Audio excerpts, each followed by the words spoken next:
Hai guys, kembali lagi bersama saya Akwadri di dunia horor.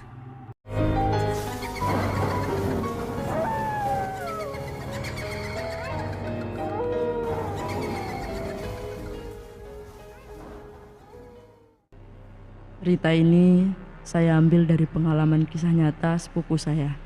Hai semua, perkenalkan, nama saya Ruby. Aku mau cerita sedikit tentang masa kecil aku dulu, yang dimana di masa itu aku bisa melihat sesuatu yang belum tentu kalian bisa lihat.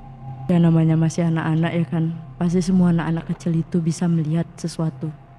Waktu dulu orang tuaku merantau, yang ngajak tinggal kami di Akura. Rumah tempatnya agak sepi, karena penduduknya bisa dihitung.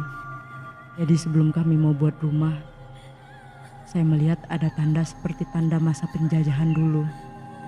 Waktu saya mau mendekati tanda itu, tiba-tiba saya melihat ada anak kecil yang berlari ke pohon mangga yang sudah tua.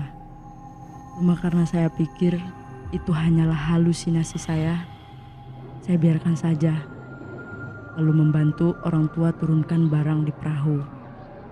Karena zaman dulu banyaknya orang memakai jalan sungai dengan menggunakan perahu.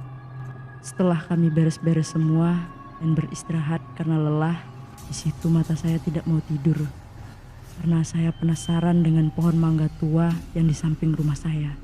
Waktu saya melihat arah jendela, saya melihat lagi anak kecil itu. Akhirnya saya ikuti.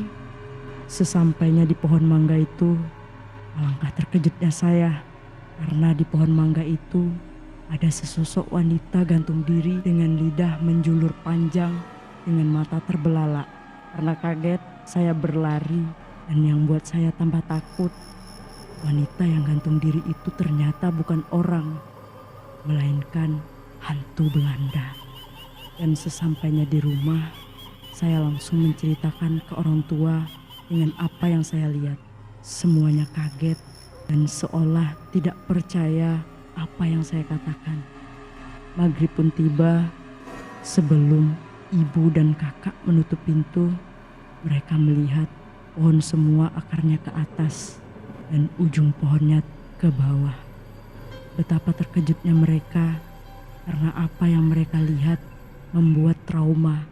Dan anehnya, waktu ayah saya sakit di kamar, dia melihat kepala berputar-putar dan memandang ke dia. Begitu takutnya dia. Karena kami selalu mengalami hal mistis, kami bertanya ke penghulu kampung. Diceritakan semua, ternyata di situ dulu tempat kerja Rodi masa penjajahan Belanda. Mereka dibunuh secara kejam dan sadis.